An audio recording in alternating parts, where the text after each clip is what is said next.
Hello and welcome to Zero Pucks Given, the UK Ice Hockey Podcast.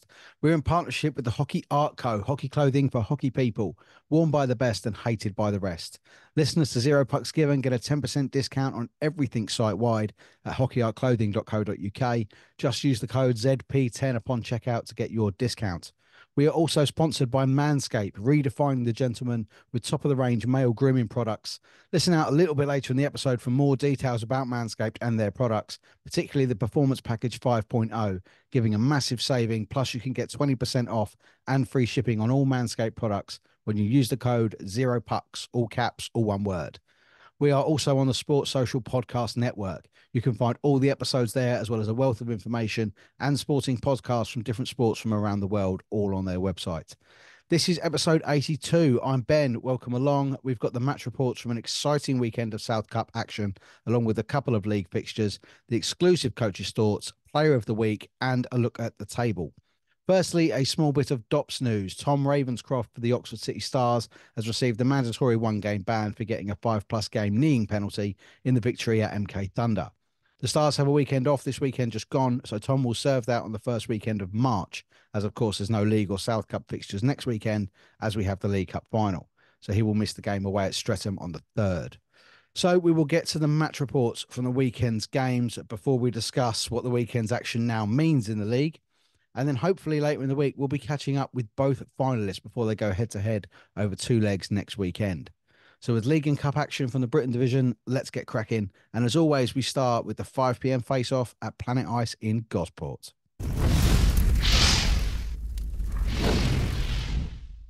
The Invicta Dynamos rolled into town for this league fixture where these two are pretty much going head-to-head over who gets home advantage in the playoff quarterfinals. 4th and 5th is virtually guaranteed for these two.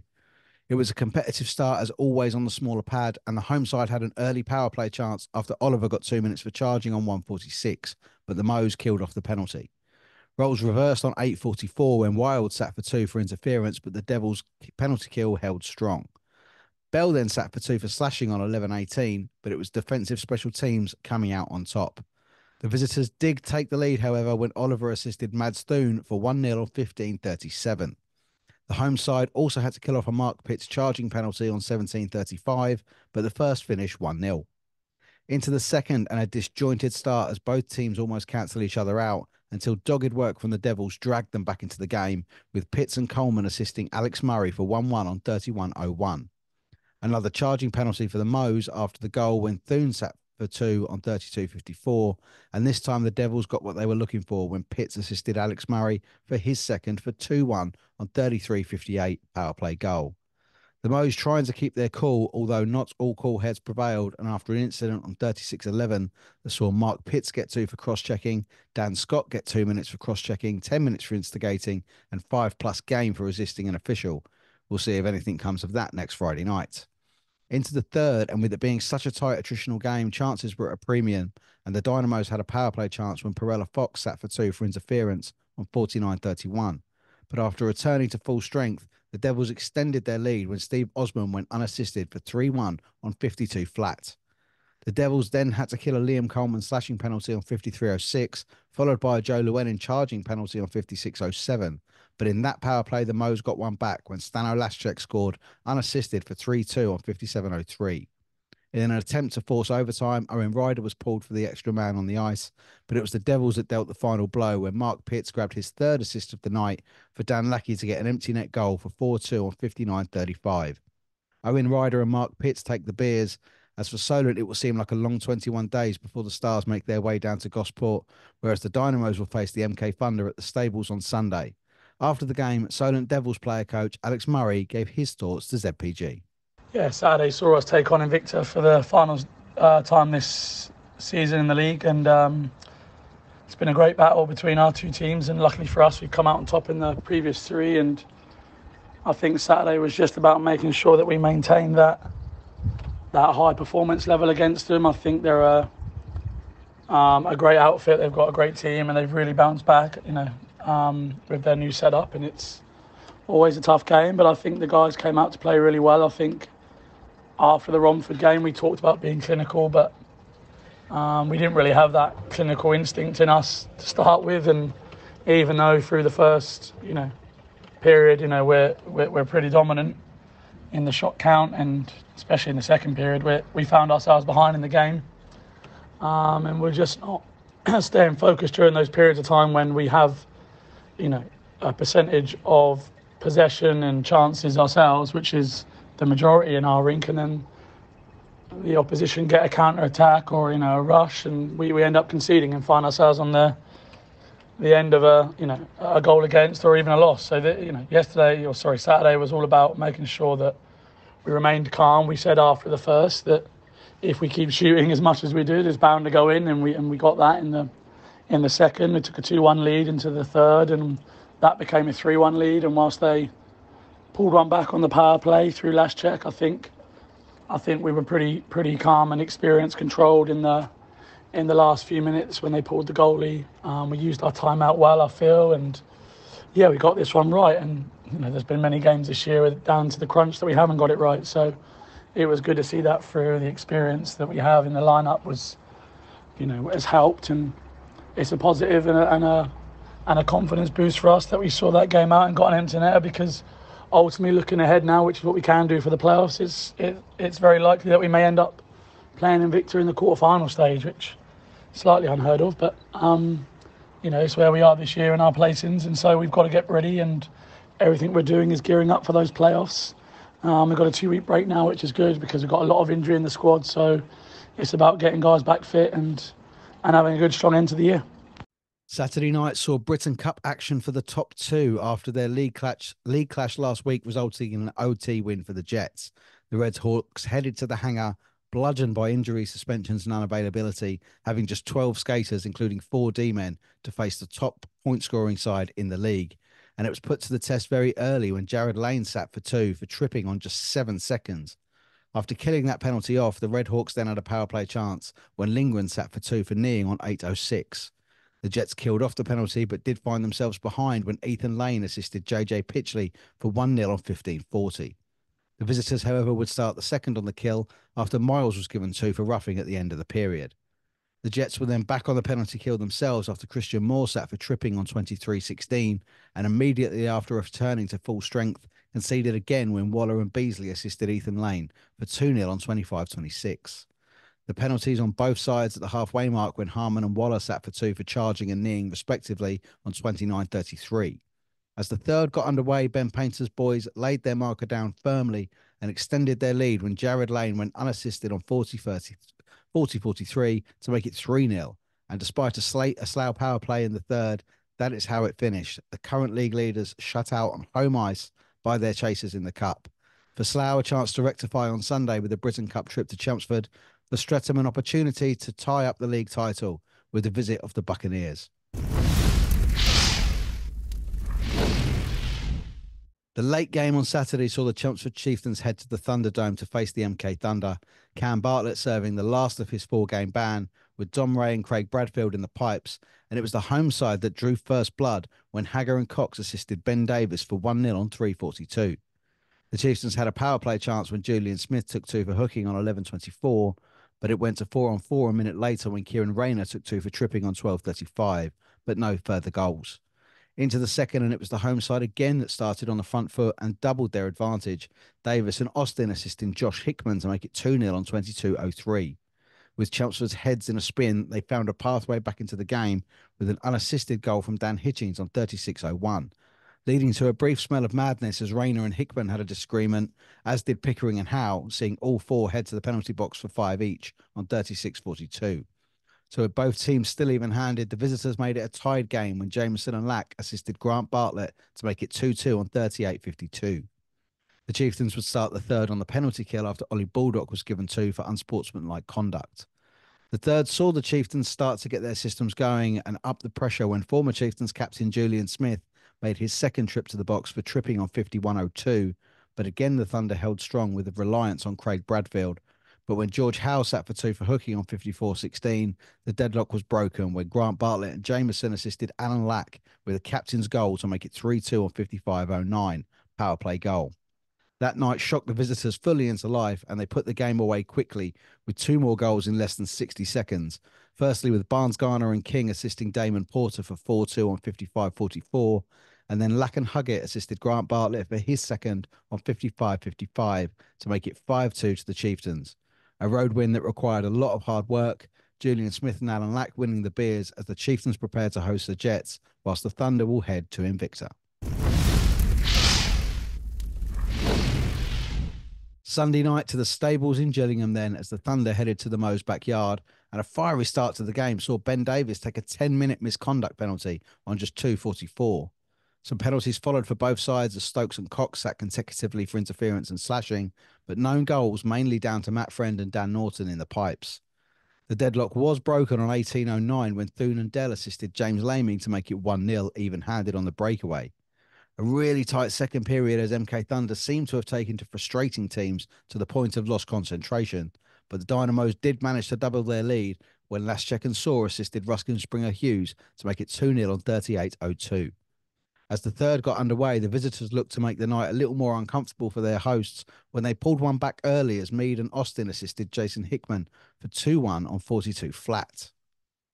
But the Dynamos quickly resettled and had their very own Holy Trinity to thank again as Saw and Springer Hughes assisted the evergreen Stano Laschek to make it 3-1 on 44.22.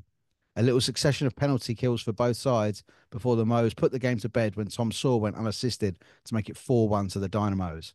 Not a classic by any means, but the hard-working wins are the ones that feel the best. Both Netties taking the Man of the Match awards tells you the story of the game. And after it, Dynamo's head coach Carl Lennon gave his thoughts to ZPG. A bit of a mixed weekend for us. Started down in Solent on Saturday, where I thought we had a really good start to the game. We looked pretty solid and compact, and we were limiting their scoring chances, and we're good, I think, for the 1-0 lead that we took going into the period break. And I think probably we're a little overprotective of that lead in the second period, where we really sort of took our foot off the gas a bit and tried to protect the goal more than we tried to attack it. And ultimately they snuck in with a goal at 1-1 and then took advantage of a power play, which we probably would want back in terms of the way it was conceded. And then closing the period out, I think about 5 minutes left, we lost Dan Scott to a 5-minute major and game penalty, which put us right up against it for the remaining part of that period and the beginning of the next, where the guys did an absolutely sterling job of protecting the net, and we really limited their scoring opportunities and actually were pretty good during that 5-on-4 penalty kill.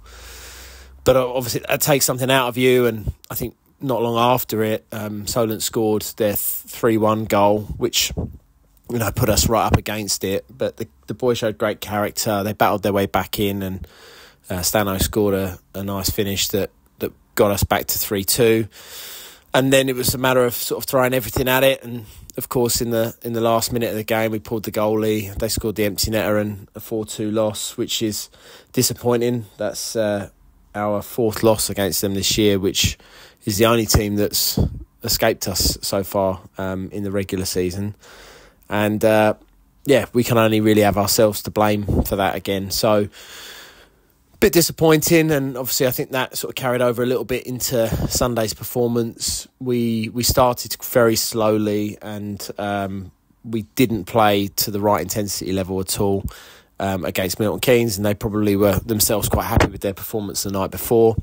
Nonetheless, we went in 1-0 up, which was probably a compliment to us than it was more to them. They were very good on Sunday as well. And throughout the course of the game, we increased our intensity and played better as the fixture went on. But, ultimately, I don't think it was a strong performance from our side. And I think actually, now we need to use these next couple of weeks off, which we have, to sort of refocus, recenter, and I guess recalibrate before we get back to the sort of closing weeks of the season, when we arrive back, we'll probably have no more than sort of 5 games, I think it is, and probably a month or so of hockey left to play. So now's the time to get our heads back in it all, and to use this time to, just get away from those injuries that have been plaguing us for the last few weeks, and try and get somewhat back to full health, ready for that final push. Sunday night at the Riverside saw the Britton Cup continue to throw up incredibly competitive games as the Slough Jets looked to banish the memory of last night's home shutout, headed to Chelmsford where it was charity night raising funds for Cancer Research UK. The home side, donned in a purple, pink and blue charity jersey, saw the Jets in their home colours and nearly going behind after just 17 seconds when Cam Bartlett had a go at Massey. But they found themselves on a penalty kill early when Dreeland sat for tripping on 2:04. The Chieftains were moving the puck very quickly across the zones and causing problems. After penalties for both sides were killed off, the Chieftains did take the lead when the puck bounced out from the attacking area for Jay King to sweep past Massey from the blue line for 1-0 on 12:39. The home side doubled their advantage when hard work from Grant Bartlett got the puck to Dan Hitchings, who sourced across the attacking zone from the half boards where Cam Bartlett finished with a back post swinger to make it 2-0 on 16:32. The Jets had a power play chance towards the end of the first, but the score remained the same. As the second started, the home side found themselves with a period of 5-on-3 after Hatfield and Minter took successive tripping penalties for Slough, but they were unable to make the Jets pay, and instantly regretted it after Rayner took 2 for interference on 24:07. The lead was cut in half when Erskine and Lindgren assisted Ty Cathcart to tip in from close range for 2-1 on 25:55, power play goal. The Chieftains then survived another interference penalty, this time Baldock in the box, but with both teams even-handed, a long shot from Seb Moore caught Lauday unsighted and made it a tied game at 2-2 for 31:03. More penalties followed as King sat for 2 for slashing on 32:46, then Ethan Reid for delay of game on 36:06. But as the period was drawing to a close, a scramble in the crease saw the puck end up in the goal on 39:45, credited to Jacob Soper. Due to arriving late, I was actually at the goal end, and it seemed to be a popular opinion that it was kicked in, but the goal was given. But after the video has been reviewed, it was proved that was the correct decision. The only skate it touched was a defender's. But a second to forget for the Chieftains as their lead has been completely 180'd on them.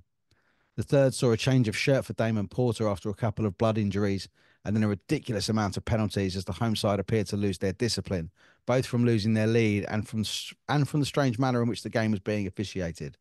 I don't really like having a dig at the refs because without them, we don't have a game. But when some of the most experienced players on both sides have the most bemused and confused looks on their faces about the calls that are being made, you do have to wonder, whether indeed they are right. After multiple penalties for both sides, a couple of scrappy fights, the game was put to bed when Redmond and Seb Moore assisted the league top point scorer Jack Goodchild to make it 4-2 and gain Slough their first win in the Britton Cup.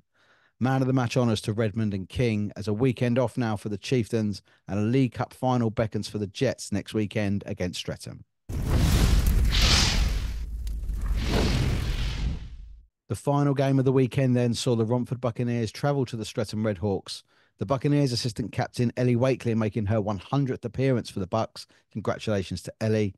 And the home side knowing 2 points will be enough to make the title theirs again. A feisty first period saw the Redhawks try to attack their visitors, who defended very resolutely, killing off a couple of penalties and forcing Milton into a save or two as well. But Sonny Phillips' "thou shalt not pass" mantra was going well. Into the second, and the home side killed off a Pater penalty before Dervish took a seat, and then the Redhawks took the lead when Watt assisted Ziggy Beasley to make it 1-0 on 25:37, power play goal. As the Bucks were trying to hold strong through the second, the home side grabbed 2 quick goals to exert their dominance after Benny Lee Newman went unassisted for 2-0, and then Watts and Brittle assisted Ziggy Beasley for his second on 34:46. At the start of the third, a wish came true. After my chat with Brindley Caps a few weeks back, he answered the question, which goalie do you want to score on the most? The question was from the very man who was indeed the answer, Danny Milton. I'm sure he let out a sigh when Caps went unassisted to make it 3-1 on 40:48. The Redhawks continued to keep their discipline and killed the game off when Brittle assisted Ziggy Beasley for his hat-trick, making it 4-1 and giving the Streatham Redhawks the 2 points they needed to retain their crown for the 4th year in a row and book their place at Coventry at the end of April.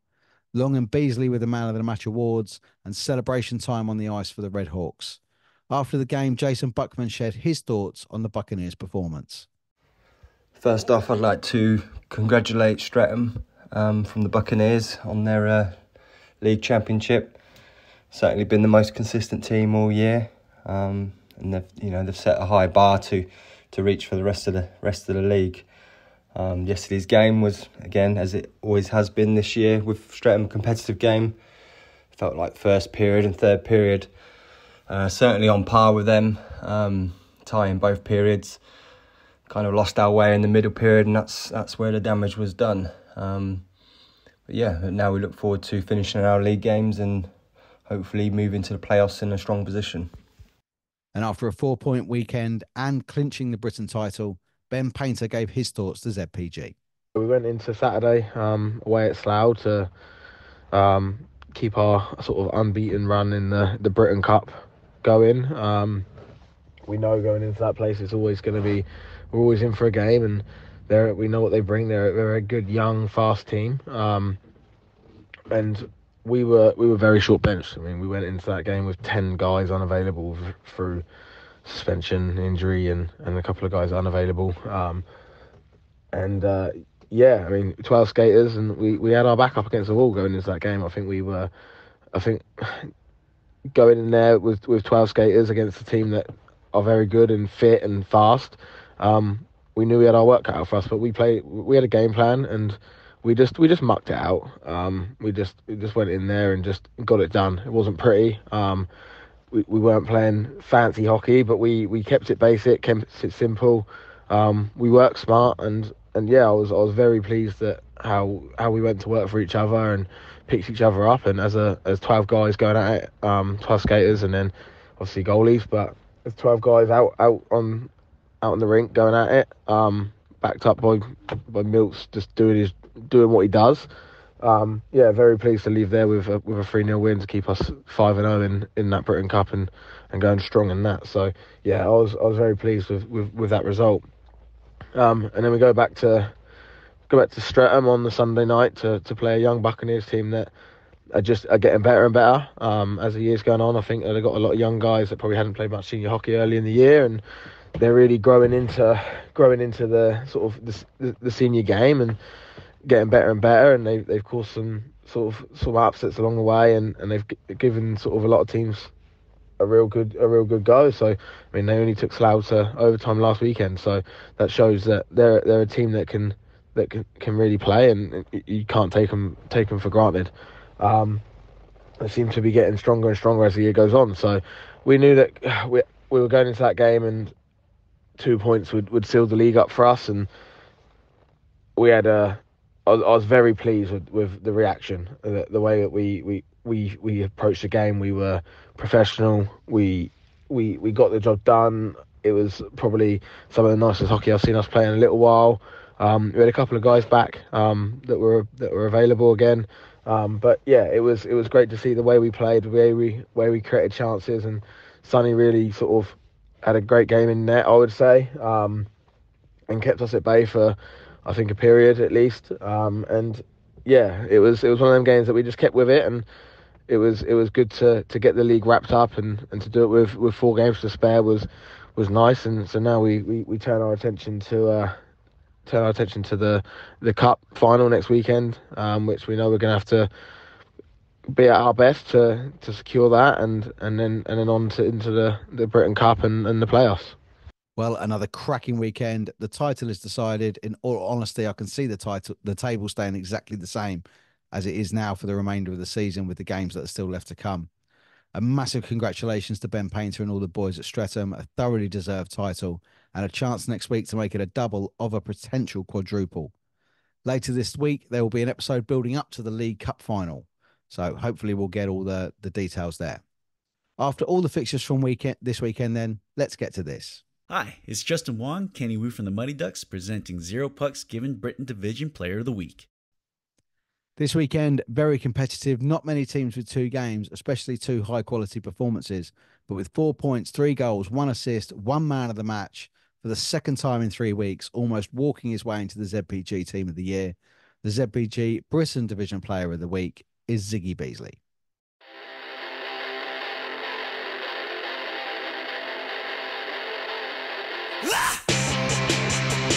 I used to be the king, but they took everything.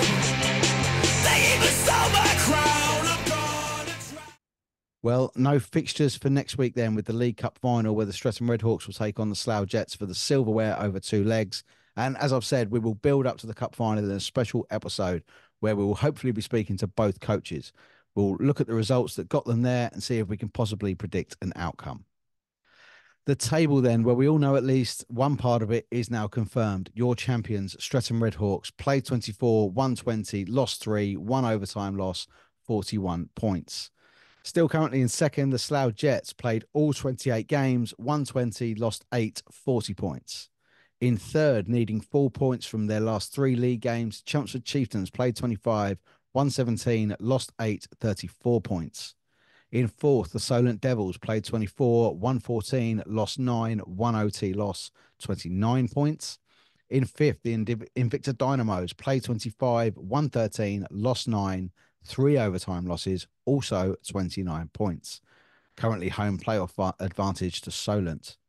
In sixth place, the Romford Buccaneers played 23, won 8, lost 12, 3 OT losses, 19 points, eyeing up their Essex rivals in the playoffs. After a weekend off, the Oxford City Stars haven't moved, played 25, won 4, lost 19, 2 OT losses. And finally, after 2 defeats this weekend, the MK Thunder are in 8th, played 22, won 2, lost 24 points. Well, that's the roundup episode in the bank. A busy week here at ZPG HQ as we hopefully have another 2 episodes coming this week. We will have Queen Bee and Team GB star Rachel Cartwright on this week, so really looking forward to that. And then hopefully we build up to the Cup with an episode where we should hopefully have Ben Painter and Lucas Smittle as well. Thank you so much for listening. If you have enjoyed it, please share it on your social media. Give a bit of feedback as well. It's all massively appreciated. Thanks again to the coaches who provide their coaches' thoughts. It's such a brilliant segment of the podcast. And don't forget, of course, to check out our podcast family. The Hockey Art Co. Use the code ZP10 to get 10% off. Manscaped, use the code 0pucks to get 20% off and free shipping. And of course, the Sports Social Podcast Network. Thank you again for listening, and I'll see you next time.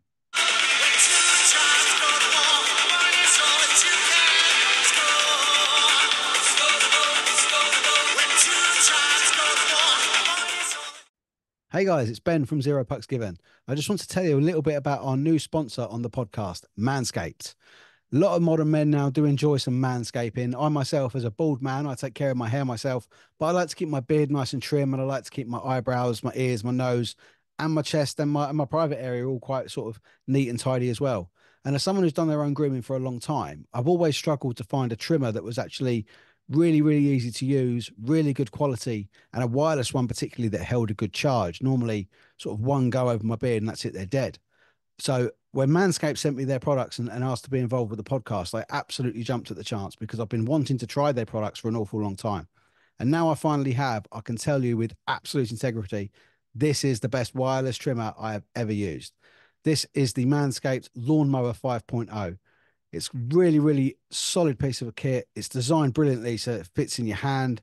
There's a nice rubber grip on it. The buttons are nice and solid. It's also waterproof, so you can use it in the shower as an interchangeable head so that you can change it for this little sort of close shave razor there to do the sort of more sensitive areas, get the skin nice and tight and sort of go over that so you don't get any long hairs. One of the most impressive things about this is this blade has skin safe technology. So even if you're not being overly careful, you will not cut yourself, you will not nick yourself. And when you're doing those sort of more private areas, that's incredibly important and something that I've always struggled with in the past, to find something that was really safe to use in that area. And the fact that you can do this in the shower just means you don't make any mess anywhere either. Now, as a product, that's probably the best wireless trimmer I've used. Obviously, with the width of it, it doesn't fit up your nose or in your ears. So they have the Weed Whacker 2.0. Again, brilliant design so that it fits perfectly in your hand. It's got a really good rubber coating, a really sturdy button, and the motor in it, it sounds like a Tesla when you start it up. And if you just trim your nose hairs and your ears hairs, no pain whatsoever. The motor spins so fast that it just trims everything down really, really low. And it's a fantastic product. Another part of the set they sent me is a little lotion. an aftershave lotion to put on yourself after you've shaved, particularly more in that private area, because you don't want any sort of flare ups going red or any sort of itching to happen down there. And this is absolutely fantastic.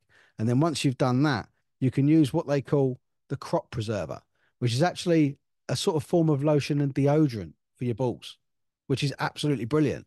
And it's a feeling, particularly as I travel a lot for my work. So I'm sitting in a vehicle a lot of the time driving, and no itching, no chafing whatsoever. This stuff is absolutely amazing. Literally, as soon as I run out of this, I'm buying more because it's absolutely terrific. When you get this package from Manscaped, you also get boxer shorts, which are bamboo, and then sort of a silk lining in the middle, which just feels absolutely incredible, and a really solidly built waistband as well, which is brilliant on a good pair of boxer shorts. And I mean, I don't know if this comes in it as well. This t-shirt came with me because I'm going to be promoting Manscaped as long as they want to be involved with the podcast, and I think it's great products. A great little wash bag as well. So if you want to buy any Manscaped products, head over to manscaped.com. Have a little look through what they've got, decide what it is you think is going to be best for you. And then when you check out, make sure you use the code 0pucks, all one word, all caps, and that will get you 20% off plus free shipping all over the world. I think it's an absolutely brilliant deal. It's for male grooming. It's the best product I've ever used.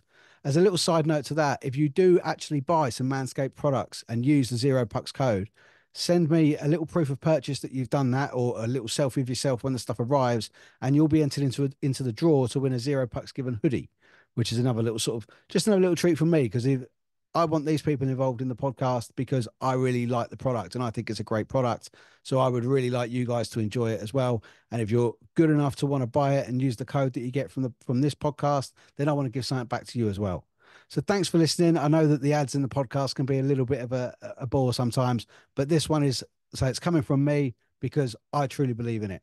So I really hope you enjoy the rest of the episode, and thank you so much for listening.